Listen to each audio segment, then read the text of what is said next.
we're here tonight because learning how to manage money is really important. It all starts in childhood. Do you remember the first time you had money as a child? I do. I can still see those quarters as my dad gave me my first allowance. What did I do? Oh, I went to the candy store. My name is Lynne Finch. I admit it, I grew up spending money for fun. I didn't have a checkbook until I went to college. And that's when I paid my own expenses for the first time. When it was time to start allowances, I thought it was a good time. My oldest was 5, and I paid with pennies. We were cheap. I wanted her to learn how to count cash. Her younger sister thought we were playing a fun new game. She was only 3. So I said to her, well, you can play when you can count to 100. She came back the next day, counted to 100, and said, I want to play too.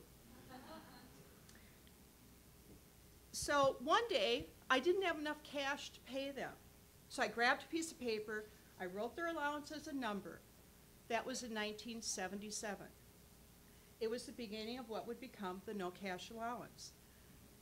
Because their money was a number in an account, they had to think before they could spend their money.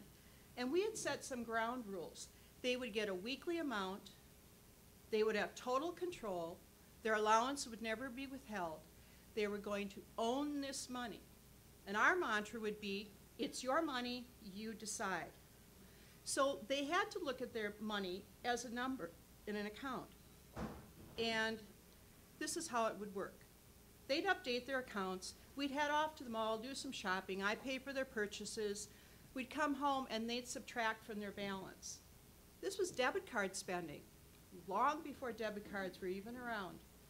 They even figured out how to transfer money between their accounts. It was like electronic fund transfers. They charged each other fees, thought they had invented the whole idea themselves. As they started getting a little older, I added money responsibilities, expenses. In elementary school, they started paying for their own school supplies. We added more money and more responsibility. By the time they were in high school, they were managing several $100s each semester on common everyday expenses like clothing, entertainment, education, extracurriculars, and phone expenses. Now, where did all this money come from? It all came from us. It was money we would spend on them anyway. We simply gave them control so they could be responsible for the decisions. When they graduated from high school, they had 13 and 15 years of hands-on practice with their own money, a financial education in our own home. Over the years, they knew what their resources were. They had opportunities to get more money. They trusted the system. The choices were theirs. And there were no arguments because the account told all. It was like a financial diary. As parents, the most challenging part was giving up control. It's that feeling you have the first time you let go of a bicycle and watch your child ride away. But with money, we knew they needed to make mistakes just like they would fall off their bicycle and have bumps and bruises. They needed to make mistakes to gain wisdom in making decisions. A $10 mistake by a kid is a gentle lesson. $1,000 by a young adult can be a lingering nightmare. We live in Wisconsin. It gets cold in the winter. One daughter tried to convince us that fashion boots qualified as winter wear. We said, no, we pay for regular boots. You can save for those. And she did. And when she had enough money, she said, oh, I don't want to spend my money on those boots. It was her money. It was her decision. It was a good lesson. One mom told me about her son who had saved enough for an Xbox. That's a considerable amount of saving for any kid. When it was time to go to the store, she said, nah, I don't want you to spend your money on that. I'll buy it. She completely devalued his accomplishment. So what lesson did he learn? Our grandson was standing in front of the Star Wars toy display. Luke Skywalker or Darth Vader? This is a really big decision for a kid who has his own money. Another time he went shopping with his dad and he looked around. He couldn't find anything he could afford that day. So he looked up at his dad, nearly in tears, and said, "Let's go home. I don't have enough money." He didn't beg. He didn't ask his dad to buy anything. He knew what his resources were. Would you believe my grandson is only 7? He's been managing his money for less than 2 years. Kids can do this when we as parents let them. Our kids learned how to negotiate money issues over the years, and they kind of liked haggling with us sometimes. They'd come to us and say, "Hey, Mom, you're paying us too much or too little for these jobs." Yeah, they really did tell us to pay them less for some chores. They even negotiated to pay a share of the cable costs so they could have their own TV upstairs. Even though we gave them control of their money, we retained our overall parental authority. To remind them to do those little things that kids forget, I created helping hands. I posted a list of fees on the refrigerator I deducted from their accounts when they forgot to do something. It was easy because we were a no-cash system.